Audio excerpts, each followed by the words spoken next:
this is just a bit of an update, really, Treasurer's update and consolidation of what we know. And, you know, we'll break at points for you to have a shout out and see if there's anything else in particular that you want to know. I'm just going to put you all there so I can see you. And what, just rearranging you.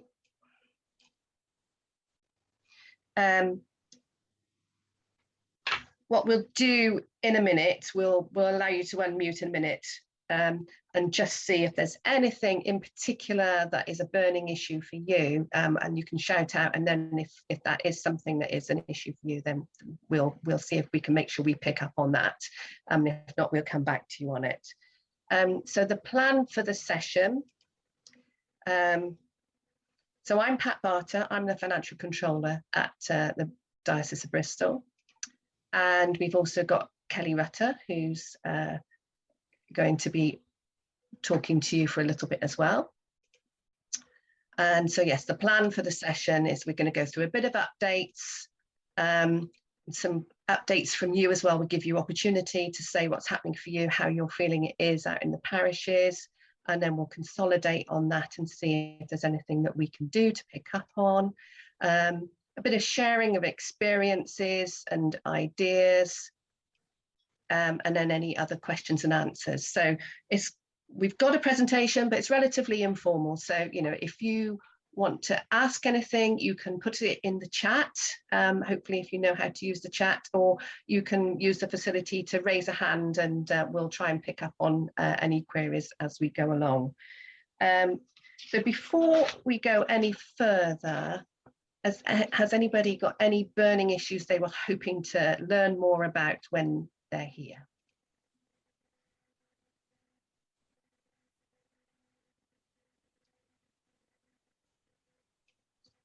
I'm not seeing anything on the chat, and feel free to unmute yourself if you want to say anything, but are you're all okay?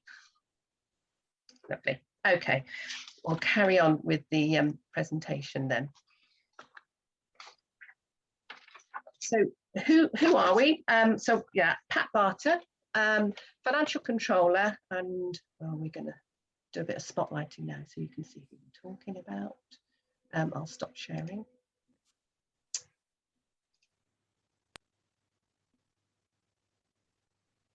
I am spotlighted already. So yeah, I'm the Financial Controller at the Diocese. I've been there since 2018, so I'm still learning very much about the Church of England and the strange ways that they do things, but there are others around me who've been there a lot longer, so you know, we all pool our resources and bring things together. Then we've got Kelly Rutter. I'm the finance officer. I look after trusts, which is probably the thing that I would have most contact with parishes about. I also look after payroll, pensions, and generally the weird and wonderful things that don't really fall within the usual scope. So I'm available. I've been with the diocese a number of years, so I have a lot of useless information in my head, which occasionally comes in handy. And then also seated in amongst you, we've got Graham Shaw. Graham, do you want to say a little bit about you? I have to read my job title because it still confuses me. My job title is Governance and Information Coordinator. So what do? I look after, in finance side of things, I look after parochial fees and the recording of those. Look after the sales ledger on a debt collection side of the sales ledger. I support our finance assistant in his work to do the day-to-day stuff, the transactional stuff, the bank reconciliations, the payment run. On the governance side, I help maintain and keep up to date the records for the various synods, diocesan synod, and our presence on general synod. I deal with communications to some extent between PCC secretaries and us to keep our records up to date, to know who we're communicating with. I maintain records for parish share payments, see how we're doing with that. I do various and sundry things at the office before I just do all sorts really of multitasking. Yes. But you will quite often come across, Graham, in a number of guises. If there's liaison or treasurer's mailing, sometimes you'll be behind those, won't you, Graham? So when we send information out. And then just last but not least, also in amongst you, we've got Naomi.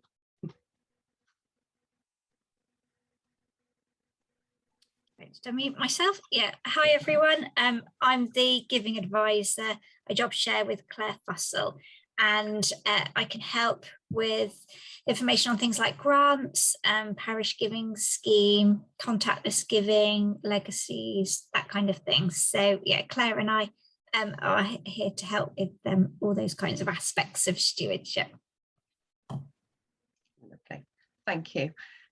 So yeah, hopefully between us we've got things covered that you might want to ask questions about today.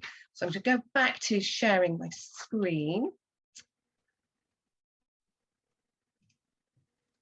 and the presentation. So the first part we're going to go through is the updates and things that hopefully will be useful to you to know. And one thing that would be particularly useful is listed places of worship grants. And if you've got an older building that is listed, this is something you sort of have to know about, but you are able to get relief for VAT for certain types of work. So church spire needed work on it, or various different things. There is a website that you can go to that will go through and tell you all the different bits and pieces that you can claim, and it can be very useful. It was due to end in March 2020, but they haven't basically used up the funds. And so what they do is they keep rolling it out. And so the latest is that that's been further extended until March 2022. But it's really useful if you've got major repairs or alterations that need to be done that you're going to incur VAT on, you can actually get that money back. And they're very helpful. There's an organisation called DCMS that you contact. I've dealt with them quite a bit. So, you know, if you did have any need to get in touch with them, you can always give me a call and I'll sort of point you in the right direction and help out with that. We've got someone joining.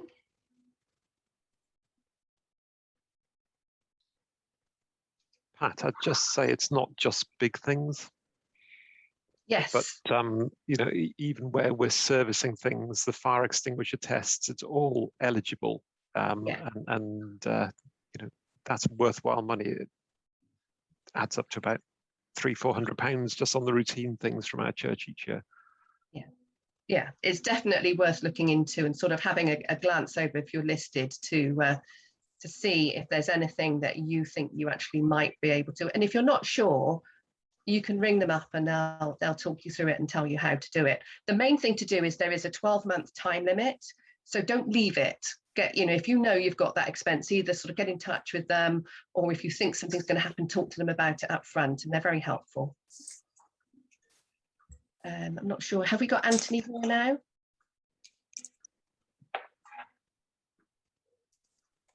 I think he's probably still joining. So the next thing is the parish giving scheme. Is this something, do you want to nod if you're aware of the parish giving scheme? Okay, so this is something that was set up. Naomi probably would be able to put a date on it, but it was set up some time ago. And it's to facilitate people giving to churches.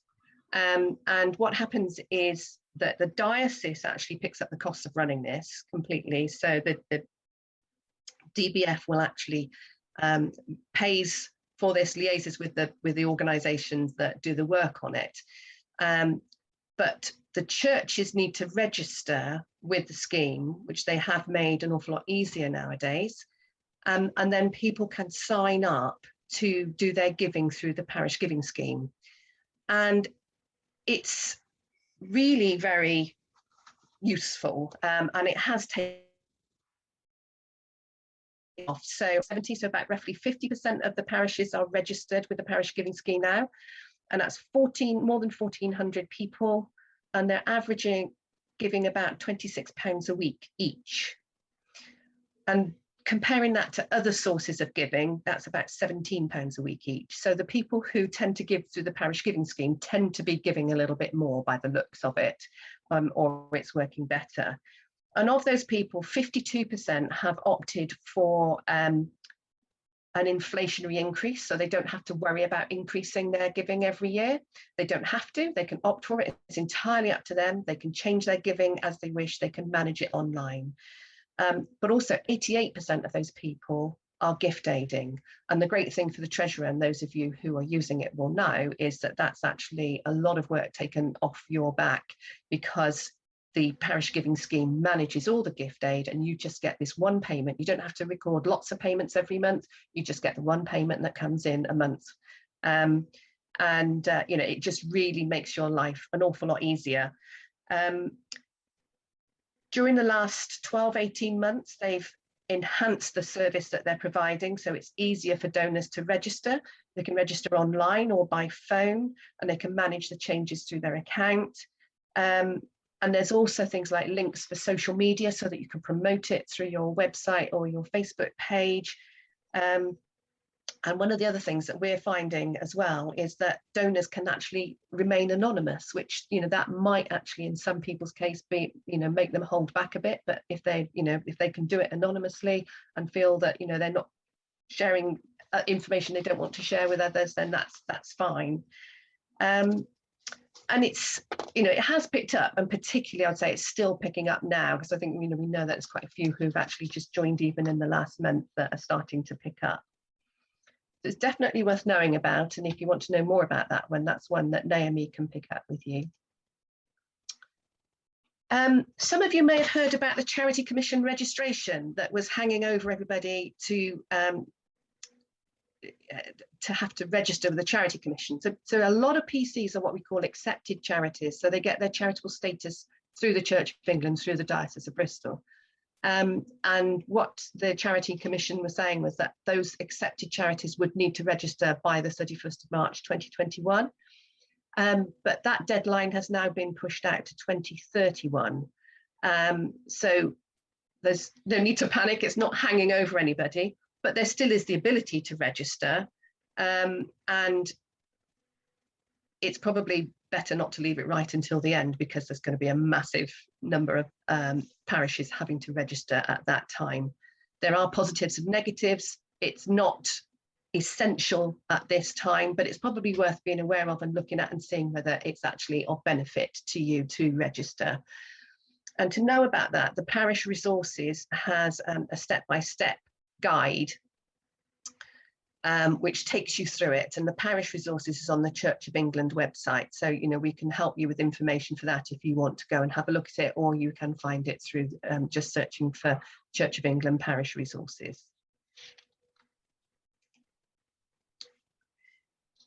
I don't think there's probably a presentation nowadays without mentioning fraud. It's ever on the increase.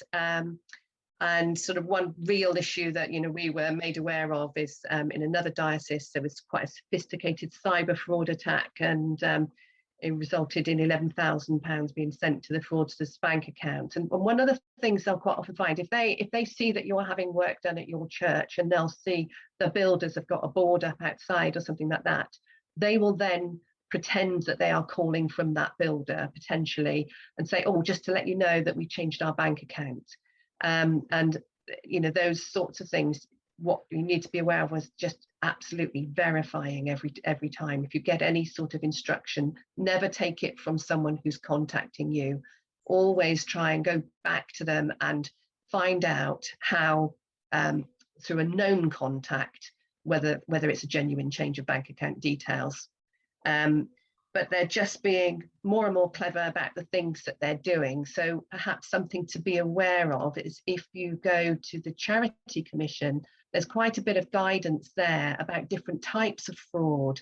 And you should be able to find this sort of page under the Charity Commission guidance. There's a lot of resources available through the Charity Commission about all different sorts of things. So, but just about everything, if you were looking at insurance or anything like that, you'd probably find that there's another guidance about that. So just to be aware that there is guidance there, but also what to do when things go wrong. So maybe to have a look and think about how you can protect yourselves, and look at this guidance and see how that can apply to you.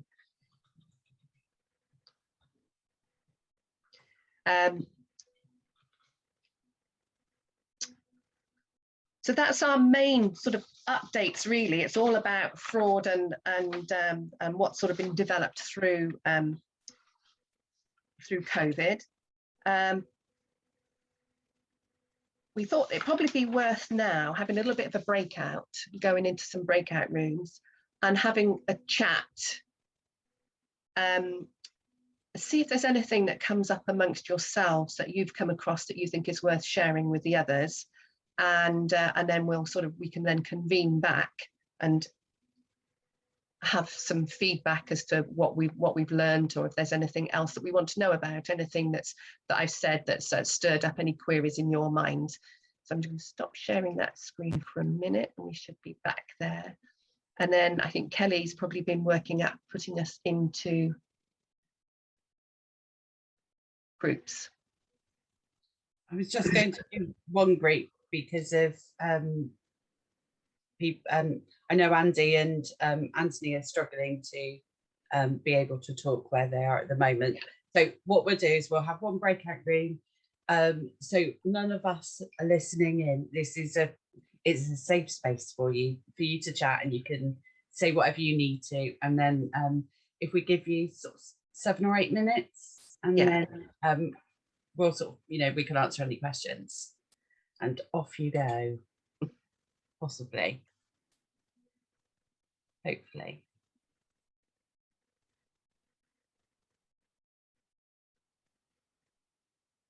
Yes.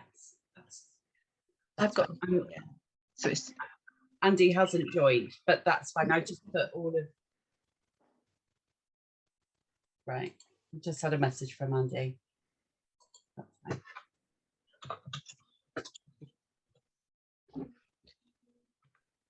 Did you stop the recording? No. It's done. Sorry, I forgot. by the 31st of December. Yeah. So I don't reconcile my fees, and Graham probably knows he gets a transfer in at about 10 o'clock on New Year's Eve, and that's it. So Angela, if you were interested in that, we have actually got a lady who's used it in the diocese, and she's been quite happy to talk to people about how to use it, how she approached setting it up. She's not a treasurer herself anymore, but she's still quite happy to talk to people. So, if you thought that might be of interest, by all means, give us a shout and we'll put you in touch. Okay. And then obviously there are people around the diocese as well who, got various different bits of experience. Yeah. Okay, thank you. So I'll go back to share my screen. Okay, so just some little updates, really. Well, updates for those of you who've been doing it for 13 years, Gareth, and for others, it's probably a little bit new, but also useful for those who are just on the PCC but wanting to know a bit more. So the responsibility of the treasurer, it's both raising and spending money to meet the PCC's responsibilities. And that lies with the responsibilities that lies with the PCC. The treasurer implements the PCC's decisions. And sometimes that gets a bit confused around about, people think, oh, well, you do with the money, that's your responsibility. But actually, it's a collective responsibility. But you're actually responsible for financial leadership, for giving them the information so they can make those decisions. It can be delegated. If you had a project that, you felt you weren't in a position to assess, you could actually, you could have a group or a team that looks at it. You don't have to do it. You just need to make sure that what you think has been, that due consideration has been made and the PCC's got the information they need. So, the key to being a good treasurer is So, and for a successful PCC is really to just take responsibility for the finances, but it doesn't rest with you. You make sure the PCC realizes that actually they are collectively standing there with you on those decisions and that they have equal responsibility. So what sort of tasks do you need to be thinking about? So reporting regularly to the PCC, telling the story, so breaking things down so that they can see what's happening, where's the money coming in from, what are they spending their money on, are the books balancing, what's in the pipeline that you'll know about, what's worrying you, what do you need them to be thinking about, and just trying to put it in a way that they can see what they're doing. Then we come to the annual report and accounts, which could be on a receipts and payments basis. Many of them are, or it could be on an accruals basis if you're a larger church. And that leads into the return of parish finance that has to be done and submitted to Graham. You need to know about funds and reserves and trust funds because they have to be dealt with slightly separately. So you need to know whether you've been given money for a specific task, in which case you have to be able to account for it separately.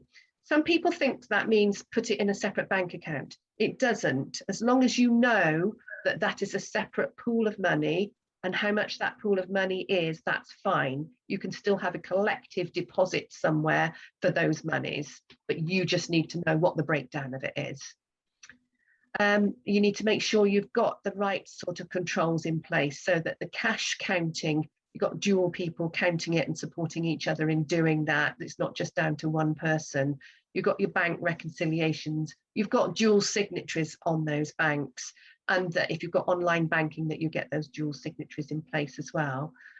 And then budgeting, so around about this time of year, planning for next year. What, you know, if all things are equal, where are you going to be next year? What are the concerns? What do you need the PCC to be thinking about before they go planning on doing anything else? So really there's that cycle of things that you're going to be going through every year to just try and make sure that the finances of the parish are kept up together.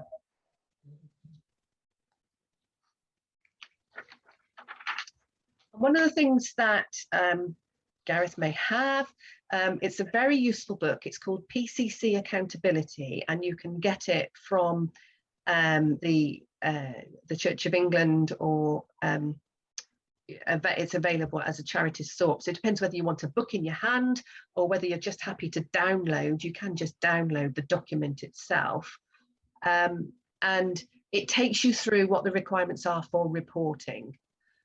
So that's really useful to have. If you think, well, actually, I've spent this money, or I've got this money from here, how do I account for it? It goes through every different type of income and expenditure and tells you what sort of heading you should put it in. So that's always really useful to know about. And again, if you need any help, just come back and ask us, and we'll point you in the right direction with that. The book itself does cost, but there are ways of sort of trying to get hold of it. So on the accounting front, that's sort of the main things that you need to think about. There are a few other bits and pieces, but Kelly's going to talk to us now about those. Kelly, just tell me when you want the slide advanced. Before, the one thing that I would mention, the PCC Accountability refers to the current Charities Act, which is the 2011 Act. It's beginning, there is the possibility that a new act will come into place in the not too distant future. It's at its second reading at the House of Lords at the moment, I think. So it will be sometime next year. It's, at the earliest. But that's looking, for example, one of my interests is trusts, and it's looking at releasing permanent endowments, and is increasing the thresholds for being able to release permanent endowments without Charity Commission approval. But it's still, as I say, it's at very early stages. We'll keep an eye on that, and as it's a bit more relevant and could have a big impact, we will obviously keep you informed. But just so you know, there is something brewing. as for these essentials, as far as the parish share of parochial fees go, you'll be aware that obviously we look forward to receiving both of these. It's really a call from the heart, having looked after these in the past. When you make a payment, most churches' bank accounts are parochial church council of whatever your church is, which is great, but most banks get bored after 18 characters. So we will very often have a list of payments that we've received from various guys, which will just say parochial church C.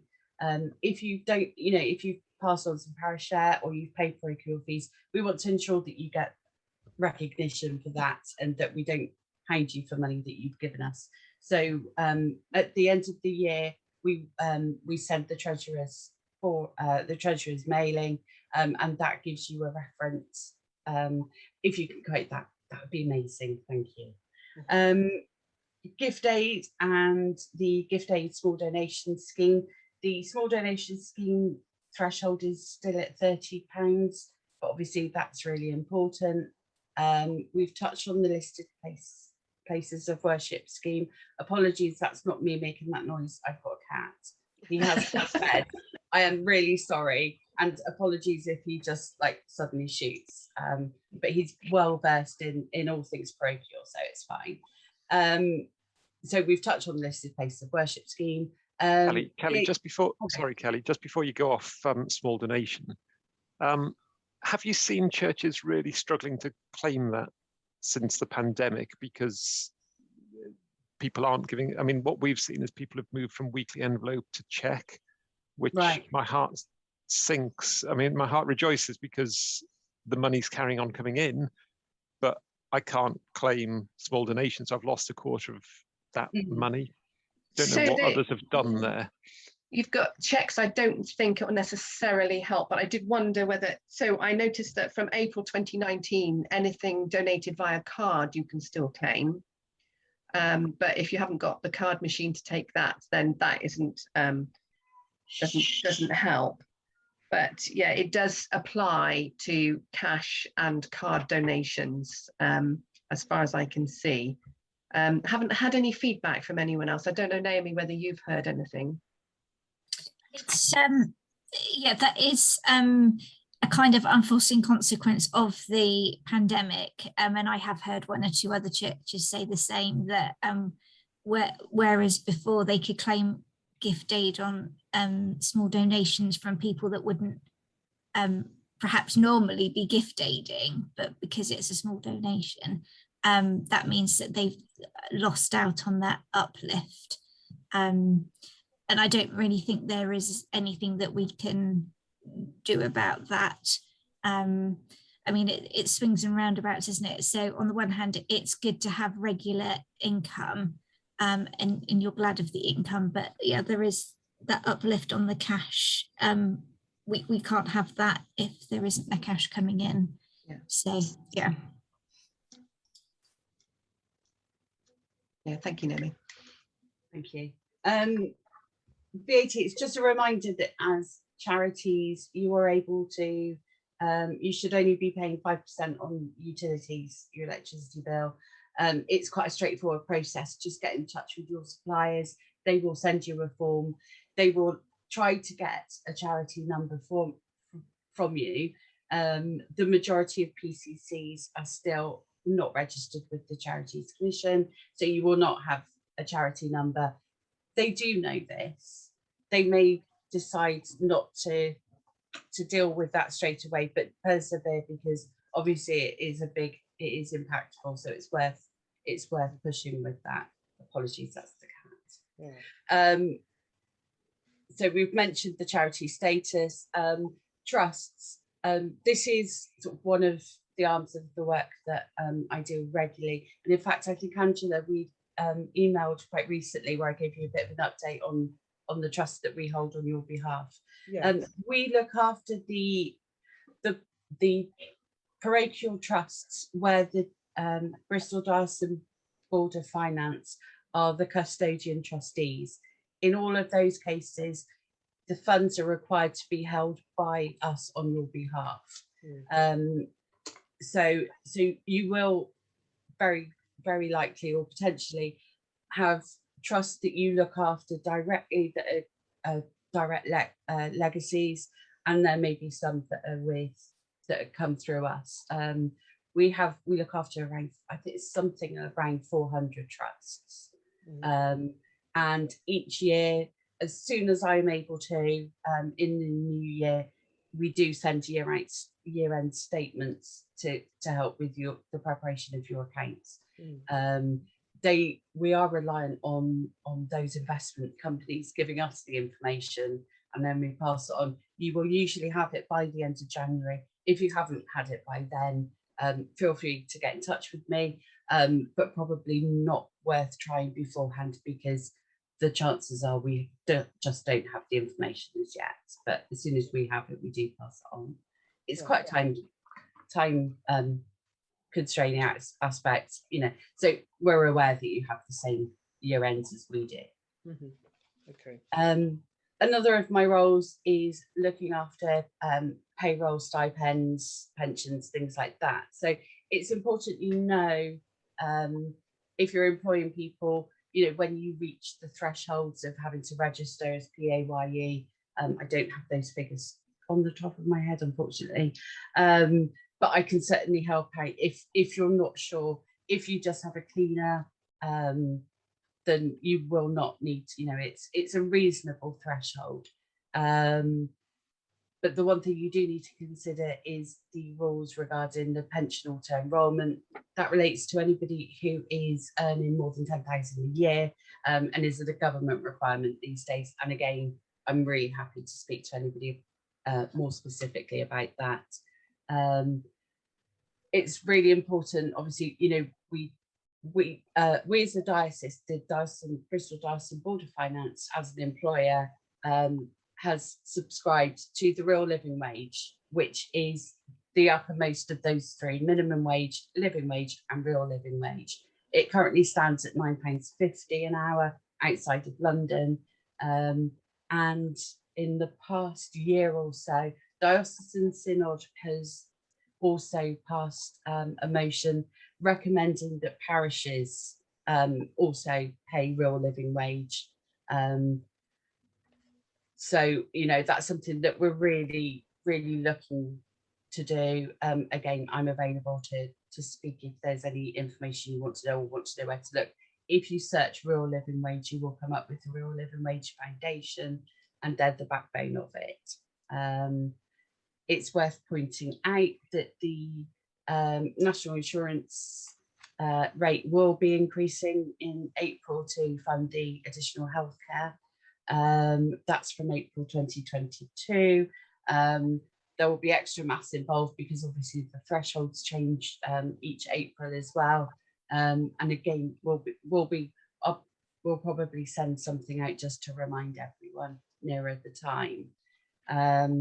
And as far as fraud prevention goes, pretty much what Pat said earlier. It's really making sure that you don't do anything or give out any money if you're not 100% happy with it, and do extra searches. External scrutiny. A lot of parishes don't need a full set of report and accounts, don't need them to be audited. They just need to be checked by an independent examiner. That independent examiner may not be a member of the PCC. They can be a member of your church. If you're struggling to find somebody, it's worth speaking to your neighbouring parishes. You may be able to come up with a reciprocal arrangement, that you scratch my back and I'll scratch yours, and you sort of swap people. But that's certainly something worth considering. But again, we don't recommend people, obviously, the size we are, we have to have full audit, but we can certainly, give you an idea of the questions that you should be asking if you're not sure about that, or you're needing to look for somebody new. And I think that might be me done. Thank you, Kelly. So another area to think about then is where you can add value. So we've been talking about the compliance and things that you have to do. And this is around encouraging giving and making it easy for people to give and sort of setting the right environment for them to give. And there's an increasing number of ways that people can give. We've got tap and go, we've got online giving, there's QR codes, there's all sorts of things now floating around out there. And I think, you know, we're in this time of change at the moment where people are so much more aware of, I think just about everybody must have used a QR code in the last 18 months because we've had to use them to register that we've gone to places. So, there's a little bit more awareness about what this means and how it can work. Legacies is another area, and then there's fundraising and grants, and that's one of Naomi's main areas is looking at where you can apply for grants and things.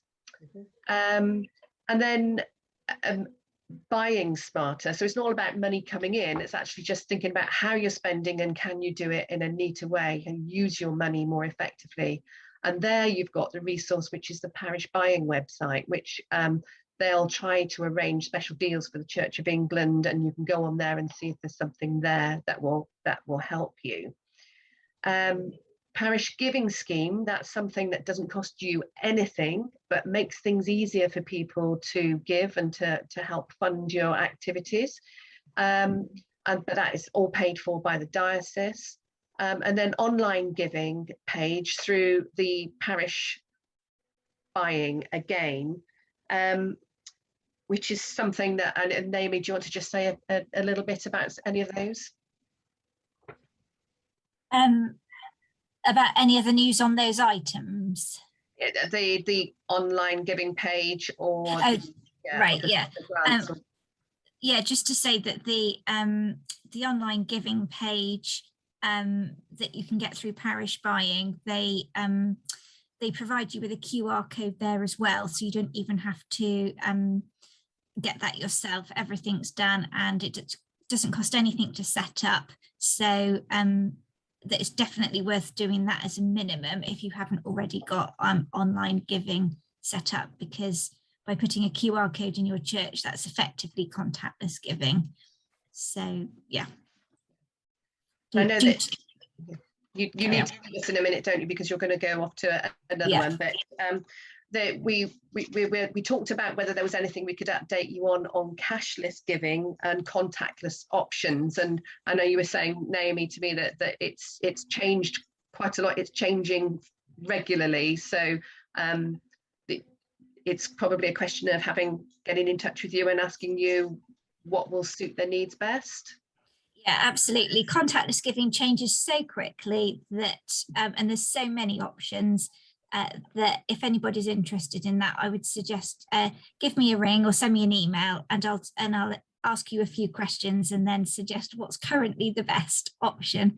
But you can actually have a look at parish buying. They have some really good pages on the options for contactless, which is as up to date as it gets, but it's changing every week at the moment as more and more people bring products onto the market, which is a good thing. It just makes it difficult to keep up with it all. Naomi, what's the minimum you'd expect to get in before it's worthwhile? Because they all seem to have a monthly fee, and again, my heart sinks as a treasurer. Absolutely, yeah. That's a good question. That's why I would suggest starting with the online giving page through parish buying and sum up, because they don't have any monthly fee, so you can't really lose with those. But we found that if you do perhaps 3 big events a year, weddings, that kind of thing, then it does start to become worthwhile doing the monthly fee. The monthly fee for one of them, Good Box, has just increased to £18 a month from £8. So that's a massive increase, which means that that's no longer as viable unless you really are expecting to take quite a lot. But there's various things that you can think about, like, for example, can you share with other parishes in your benefice if you're a multi church benefice? So yeah, have a chat. But I'd say if you can use the ones that don't have any monthly fee, try it out. You've got nothing to lose. If that works well, then you could, in theory, upgrade to one of the monthly fee ones. Okay. Thank you, Naomi. So we have got from the Church of England, and this is might be useful to you, or you may have seen it. It's a video about giving and stewardship. I need to stop sharing that.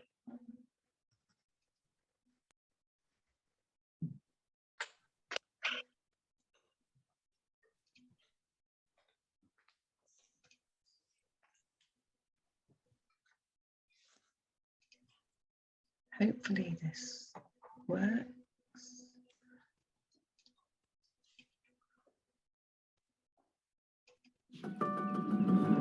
Generosity is at the heart of our faith.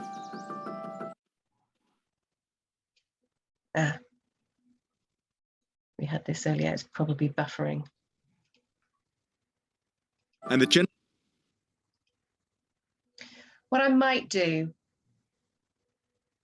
is perhaps send you a link. I don't know whether this is, are you familiar with this? Have you come across it before? No, I haven't. No, okay. So what I might do is perhaps just send you a link to it, because it looks like Okay. it's just not wanting to run. Okay, thanks. Did think we might push the boundaries of maybe our Wi-Fi at home here. Yeah, I'm going to stop that. But yeah, so there are resources both from National Church and from through the Diocese webpage that you can make use of.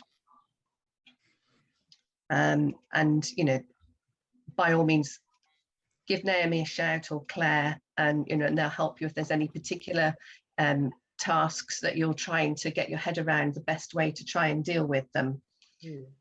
So you know, there's all sorts of resources, and that, you know, the Church of England is, you know, aware that churches are struggling and has made funding available, which helps us to pay for the staff to be available to help you.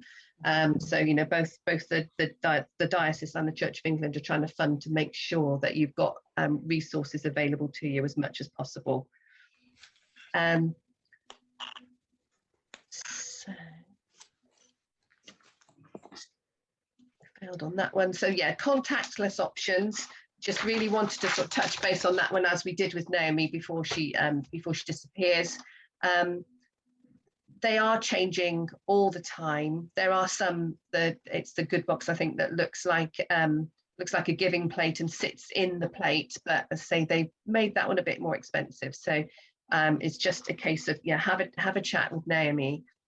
But it's fair to say this is a graph up to 2019 of the use of cash, and the cash has really dropped off up to 2019. And since then, as we know, with COVID, there's been quite, you know, an even bigger move away from using cash, and we need to sort of step up and try and find ways to be effective in making it easier for people to just take that card or their phone out of their pocket and make that donation for the baptisms, the weddings, or just your regular attendees. You know, so there's so many different ways of giving, and so we've got the more traditional ways, which are your standing orders. We've got the parish giving scheme and the envelopes, the collection plate, but then we've got online giving, phone giving, QR codes, and these contactless machines. And it's trying to work out what works for you, and maybe just listen to, you know, how other people make it work for them, how they've made use of it. There's been some quite innovative stuff that's sort of taken place over and through COVID to try and sort of make things more accessible to people.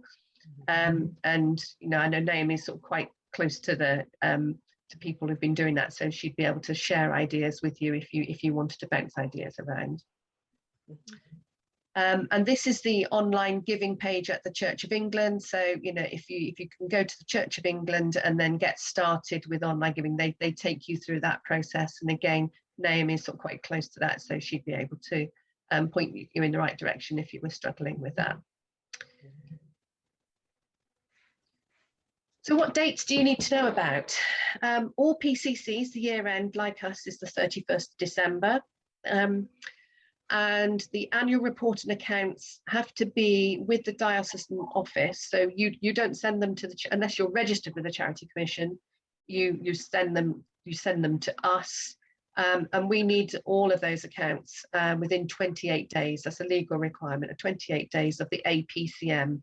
And the APCM must be held by the 31st of May.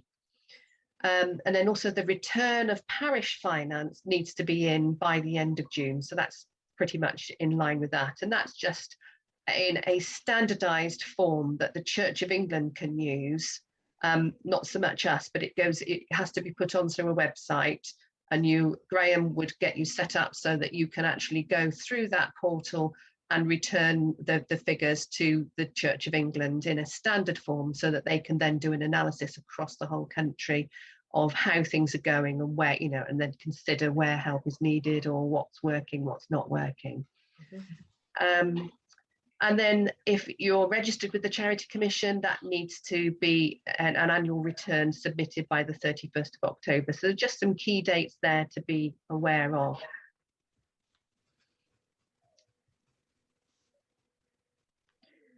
And resources to be available. So we've referred a number of times to the parish resources website. That's lots of information there, and the parish buying. PCC Accountability, that's the book that we mentioned. HMRC, the website there will help you with any VAT situations, PAYE, national insurance. The Charity Commission website has lots of information. You might want to pick one to start with that's quite applicable, which is the CC15C, and that's report and accounts. So that would give you a bit of a feel for what you are expected to do. And the nice thing about the Charity Commission booklets is they give you a short version and a long version. So if you're just looking really for the headlines for what to look out for, just read the short versions, and then if you want a bit more information, you can dig in and go into the greater detail.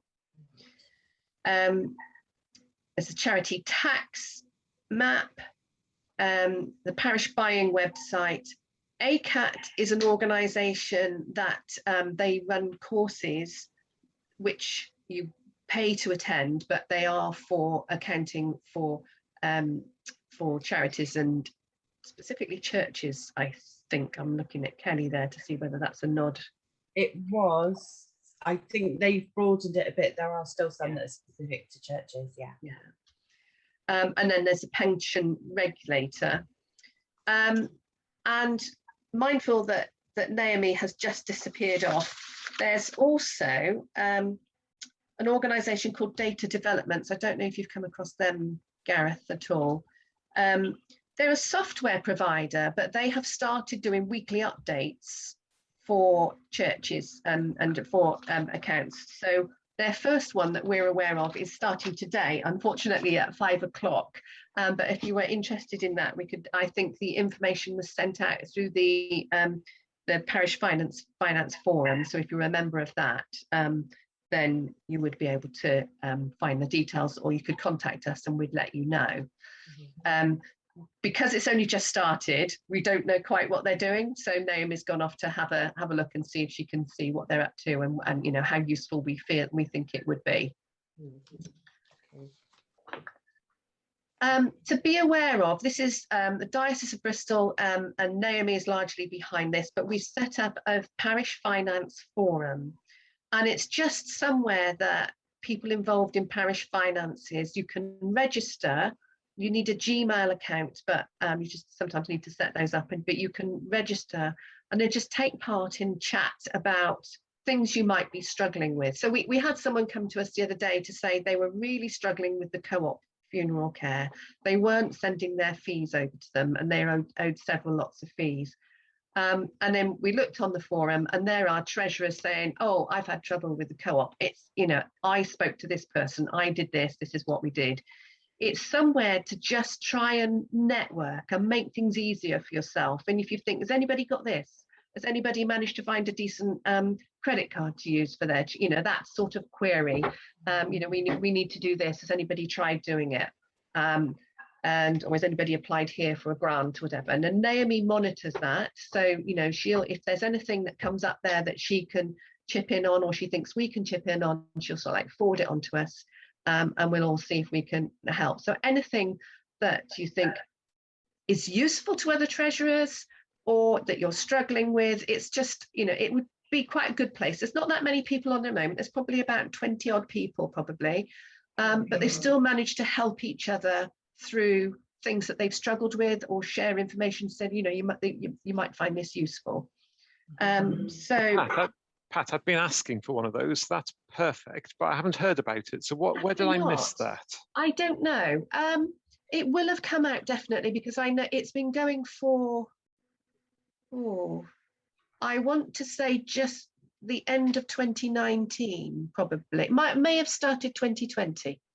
We were definitely talking about at the end of 2019. Perhaps it was early 2020, and then of course COVID. But if you go onto the if you go onto the diocese website and look for parish finance forum, it's under the treasurers, and I found it a little bit fiddly to join, but that might be because I'm less familiar with Gmail and Google, but I got there in the end.